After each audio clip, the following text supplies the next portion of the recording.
ನಮಸ್ಕಾರ ಸ್ನೇಹಿತರೆ, ನಮಸ್ಕಾರ. ಬನ್ನಿ, ಸ್ವಾಗತ ಸುಸ್ವಾಗತ. ಇವತ್ತಿನ ದಿವಸ ನಮ್ಮ ಚಾನಲ್ಗೆ ಯಾರು ಸಬ್ಸ್ಕ್ರೈಬ್ ಆಗಿಲ್ಲ ಸಬ್ಸ್ಕ್ರೈಬ್ ಆಗಿರಿ, ಲೈಕ್ ಮಾಡಿರಿ, ಶೇರ್ ಮಾಡಿರಿ ಅಂತ ಹೇಳುತ್ತಾ ಇವತ್ತಿನ ಕೆಲವೊಂದು ಮುಂಜಾನೆಯ ಮಾತುಗಳು, ಅತ್ಯಂತ ಅವಶ್ಯವಾದ ಮಾತುಗಳನ್ನು ಹೇಳ್ತೀನಿ.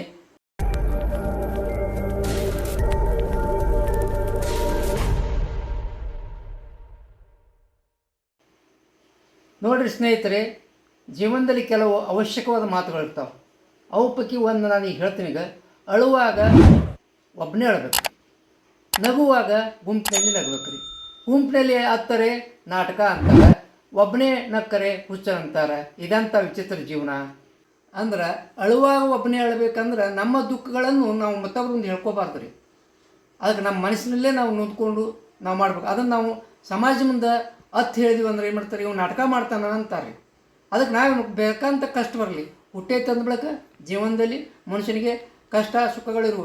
ಬೇಕಾದಂಥ ಕಷ್ಟಗಳು ಬಂದರೂ ಕೂಡ ನಾವೇನೈತಿ ಅದಕ್ಕೆ ಬೆಟ್ಟದಂಥ ಕಷ್ಟ ಬರಲ್ಲ ರೀ. ಆದ್ರೆ ನಮ್ಮ ಮನಸ್ಸಿನಲ್ಲೇ ನಾವು ಅದನ್ನು ನುಂಗ್ಕೋಬೇಕು. ಅದು ನಾವೇನು ಮಂದಿ ಮುಂದೆ ಹತ್ತು ಹೇಳಿದ್ವಿ, ಈ ನಾಟಕ ಮಾಡ್ತಾನಿವ, ಇವು ನಾಟಕಕಾರದಾನ ಅಂತಾರೆ. ಅದೇ ಪ್ರಕಾರ ನಾವು ಯಾವುದಾದ್ರು ನಗುದಿತ್ತಂದ್ರೆ ನಗುದು ಹಂಗದ ರೀ. ನಾವು ಒಬ್ಬರ ಕೂತ್ ನಕ್ಕಿ ತಿಳ್ಕೊರಿ, ಹುಚ್ಚಿಡ್ದತ್ತಿವಂಗ ಅದಕ್ಕೆ ನಗ್ತಾನ ಅಂತಾರೆ. ಅದಕ್ಕೇನು ಮಾಡಿ ನಾವು ಗುಂಪಿನಾಗ ನಕ್ಕೀವಿ ಅಂದ್ರೆ ಅದಕ್ಕೇನು ಅಂದ್ರೆ ಸುಖ ಬಂದಾಗ ನಾವು ಯಾರ ಮುಂದೆ ಹೇಳ್ಬೇಕಾದ್ರೆ ಇದಕ್ಕೇನೈತಿ, ನಾವು 4 ಮಂದಿ ಒಳಗೆ ಗುಂಪಿನಾಗ ಹೇಳ್ಬೇಕು ರೀ. ಒಬ್ಬರೇ ನಾವು ಇದು ಮಾಡ್ಕೊಂಡು ಕೂತೀವಿ ಅಂದ್ರೆ ಅದಕ್ಕೇನಂತಾರೆ ರೀ, ಒಂಥರ ಹುಚ್ಚೈತಪ್ಪ ಅಂತಾರೆ ರೀ.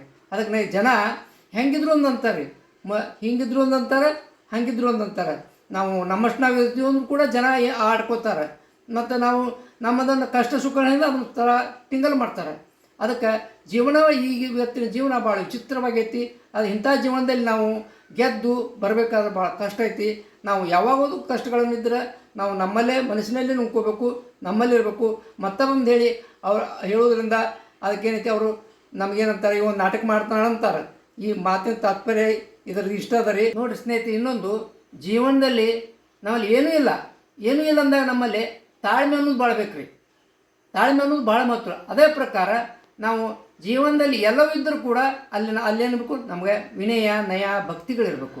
ಇದು ಒಂದು ಜೀವನದಲ್ಲಿ ರೀ. ಈ ರೀತಿ ಇರೋದ್ರಿಂದ ನಾವು ಈ ಜೀವನದಲ್ಲಿ ಗೆದ್ದು ಮುಂದೆ ಹೋಗಕ್ಕೆ ಬರ್ತೈತೆ ರೀ. ಅದಕ್ಕೆ ತಾಳ್ಮೆನೂ ಬೇಕು. ನಮ್ಮಲ್ಲಿ ಏನಿಲ್ಲ ಅಂತ ತಿಳ್ಕೊಂಡು ನಾವು ಸಹನತೆಯಿಂದ ತಾಳ್ಮೆಯಿಂದ ನಾವು ಜೀವನ ತೆಗಿಬೇಕು ರೀ. ಮತ್ತು ದೇವ್ರು ಕೊಟ್ಟಾನಪ್ಪ ಅಂದ ಕೂಡಲೇ ಅದನ್ನೇನೈತಿ, ನಾವು ಸೊಕ್ಕಿನಿಂದ ಗರುದಿಂದ ಎಮಿಕಿನಿಂದ ತಿರುಗಾಡಿದ್ರೆ ಅಲ್ಲಿ ನಮ್ಮಲ್ಲಿ ಸೊಕ್ಕ ಹೆಚ್ಚಾಕೈತಿ. ಕೊಟ್ಟಂಥದ್ದು ಬಂದಂಥ ಫಲವನ್ನು ಹಾಳಾಕತಿ. ಅಲ್ಲಿ ನಾವು ನಯ ವಿನಯ ಭಕ್ತಿಗಳಿಂದ ನಾವು ನಡ್ಕೋಬೇಕು. ಇದರಿಂದ ನಾವು ಜೀವನದಲ್ಲಿ ಗೆದ್ದು ಬರೋಕ್ಕೆ ಸಾಧ್ಯ ಐತಿ.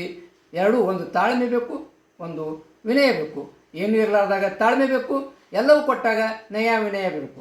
ಇದು ಎರಡನೇದು ರೀ. ನೋಡಿರಿ, ಈ ರೀತಿಯಾಗಿ ಜೀವನದಲ್ಲಿ ಅವಶ್ಯಕ ಇರುವಂಥ 2 ಮಾತುಗಳನ್ನು ಹೇಳಿ ನಿಮ್ಗೆ.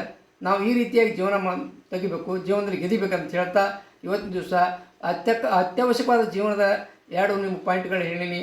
ಇದರೊಂದಿಗೆ ಇವತ್ತಿನ ವಿಡಿಯೋ ಮುಗಿಸ್ತೀನಿ. ಧನ್ಯವಾದಗಳು. ನಮಸ್ಕಾರ.